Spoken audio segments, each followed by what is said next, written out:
Movie start होती है और हम हमारे मेन कैरेक्टर को एक कॉर्पोरेट ऑफिस में काम करता हुआ देखते हैं। यहाँ पर हर कोई अपना कोई ना कोई सीक्रेट छुपाए हुए रखता है। वो कभी चाहते नहीं कि उनके सीक्रेट्स दुनिया के सामने आए। इसे छुपाने के लिए हर एक मुमकिन चीज करने के लिए रेडी थे। हमें हमेशा डर लगा रहता है कि सब लोगों को हमारे सीक्रेट्स के बारे में पता चल जाएगा और वो लोग हमारे करीब होते ही दूर चले जाएंगे। इसलिए हम सीक्रेट को पूरी जिंदगी छुपाने की कोशिश करते हैं। कभी हम इसमें सक्सेस हो जाते हैं और कभी फेल हो जाते हैं, पर हमें सीक्रेट छिपाने की हम पूरी कोशिश करते हैं। इसी टाइप के सीक्रेट्स को छुपाने का ट्राई हमारी मेन कैरेक्टर जिसका नाम था एमा ये कर रही थी। एमा इस तरीके से एक्ट कर रही थी कि जैसे उसके लाइफ में सारी चीजें प्री प्लान्ड है। वो दिखा रही थी कि सारी चीजें उसे अच्छी तरीके से समझ में आती है, पर एक्चुअल में उसके हाथों में कुछ नहीं था। उसे पता नहीं था कि उसकी लाइफ में ये सब चीजें कैसे हो रही है। एमा जिस कंपनी में काम कर रही थी उसका नाम था पैंडा एनर्जी ड्रिंक्स। इस वक्त तो अपनी कंपनी और क्रूज के ऑफिसर्स के साथ काम के सिलसिले में बात कर रही थी। ऑफिसर्स एमा को पैंडा ड्रिंक्स के बारे में बता रहे थे कि इसमें कितना घाटा हो रहा है। कस्टमर्स अब प्रोडक्ट को उतना ज्यादा पसंद नहीं कर रहे। एमा अपने एनर्जी ड्रिंक्स की मार्केट में हुई बुरी हालत को फिर से अच्छी बनाने के लिए ऑफिसर्स को वादा करती है। प्रोडक्ट की खूबियों के बारे में बताती है।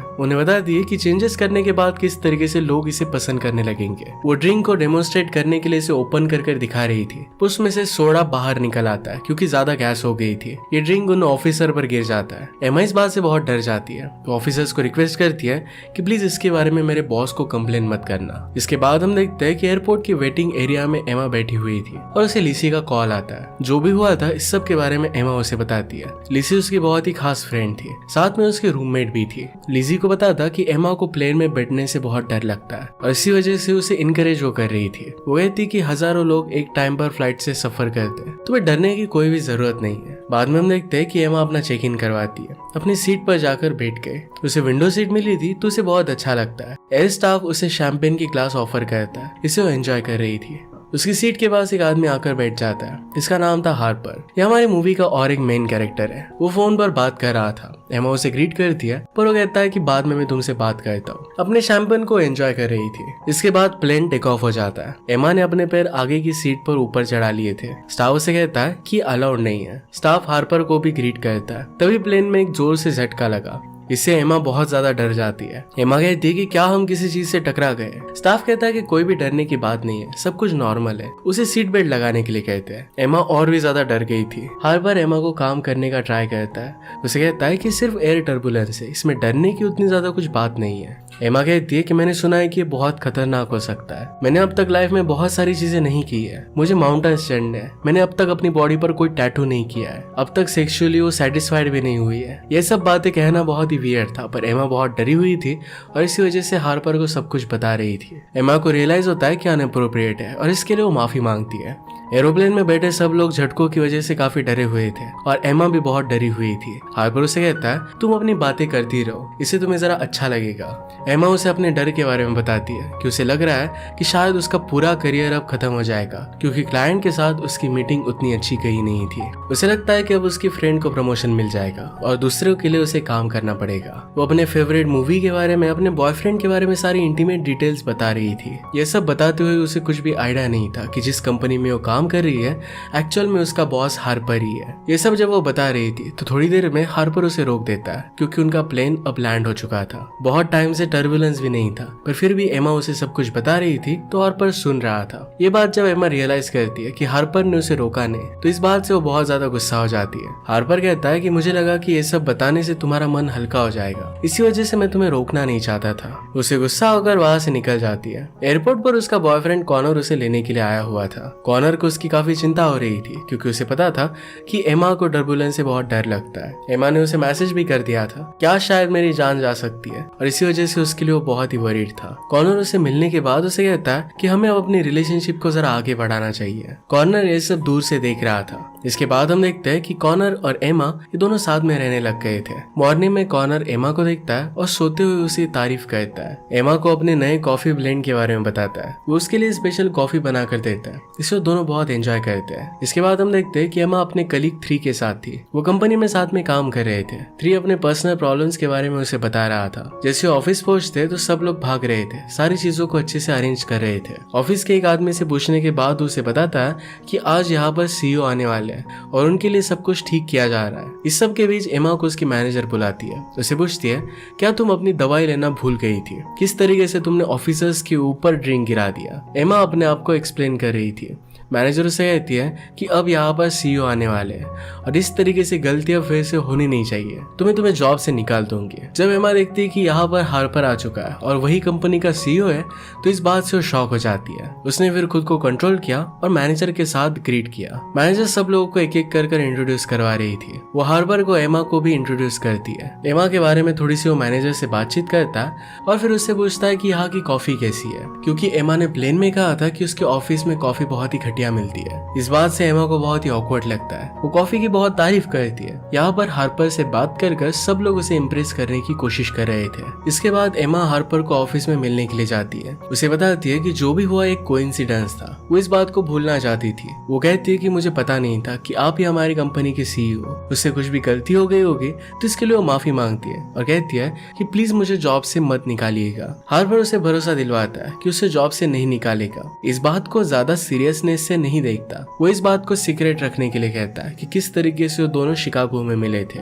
एमा सीक्रेट रखने के लिए हाँ कहती है। इसके बाद हार्पर उसे पूछता है कि क्या तुम्हें कभी रियल प्यार हुआ है? एमा इसके बारे में अपनी फिलोसफी बताकर वहां से चली जाती है। आज जो भी हुआ था ये सारी बातें एमा अपने फ्रेंड लिजी को बताती है। इस बात से लिजी भी शॉक हो गई थी कि वही कंपनी का सीईओ था। वो उससे कहती है कि क्या तुमने कोई ऐसा तो सीक्रेट नहीं बता दिया जो बहुत ही डेंजरस हो? एमा ने तो बहुत कुछ बता दिया था। इसके बाद फ्रेंड से पूछती है कि कॉनर के साथ तुम्हारा सब कुछ कैसा चल रहा है? एमा कहती है कि कॉनर अब मुझे पहले जितना प्यार नहीं करता। अगले दिन एमा पहले की तरह अपने काम पर लग जाती है। हार्पर सब लोगों पर नजर रख रहा था। थोड़ी देर में यहाँ पर 3 आ जाता है। वो हार्पर को अपना इंट्रोडक्शन देता है। वो कहता है कि मुझे एमा की जरूरत है, उसके साथ मुझे कुछ कैलकुलेशंस करने हैं। ये कैलकुलेशन एक कोड वर्ड था, यानी कि जब भी उन्हें कॉफी के लिए जाना होता है तो 3 इसी तरीके से उसे बात करता है और उसे लेकर जाता है। इस बात के बारे में भी एमा ने हार्पर को प्लेन में बता दिया था। इसके बारे में वो 3 से बात करती है। 3 उससे कहता है क्या इसके बारे में हार्पर को अब भी याद होगा? शायद अब तक वो भूल गया होगा। जब वो वापस आ रहे थे तो लिफ्ट में हार्पर से मिलते हैं। हार्पर उनसे पूछता है कि कॉफी कैसी थी, मतलब उसे ये बात याद थी। 3 कुछ न कुछ कर उसे अपनी बातों में उलझा कर वहाँ से चला जाता है। बीच में लिफ्ट में कॉनर आता है। कॉनर भी हार्पर के लिए काम करता था। कॉनर भी हार्पर की कंपनी में एज ए रिसर्चर काम करता था। वो आज उन सब लोगों को प्लानिंग की प्रेजेंटेशन दिखाने वाला था। हार्पर एमा को कहता है कि तुम भी प्रेजेंटेशन में आ सकती हो। सब लोग कॉनर का प्रेजेंटेशन देखते हैं और ये काफी इंटरटेनिंग था। एमा कहती है कि मेरे ग्रैंडफादर को भी ड्रिंक बहुत ही पसंद था। बाद में एमा कॉनर को मैसेज कर कंपनी के स्टोर रूम में बुलाती है। वहाँ पर कॉनर जैसे आता है तो उसके साथ वो इंटीमेट होने की कोशिश करती है। कॉनर इस बात से चिढ़ जाता है और बहुत गुस्सा था। दोनों में इस बात से फाइट हो जाती है। उनकी बात अब ब्रेकअप तक पहुंच चुकी थी। अगले दिन एमा निक को कहती है कि हमें पैंडा ड्रिंक्स को एडवर्टाइज करना चाहिए और वो मैगजीन्स में। ये रिक्वेस्ट लेकर एमा को हार्पर के पास जाना पड़ता है। हार्पर एमा को थोड़ी देर के लिए बैठने के लिए कहता है। उसे कहता है कि मैंने सुना कि तुम और कॉनर दोनों ब्रेकअप कर रहे हो। एमा कहती है कि मुझे लगता है कि अब सिंगल रहना ही अच्छा है, ये मेरी ग्रोथ के लिए बहुत अच्छा होगा। हार्पर फिर तुरंत उसे पूछ लेता है कि क्या तुम मेरे साथ डिनर पर आ सकती हो? एमा इसके लिए राजी हो जाती है।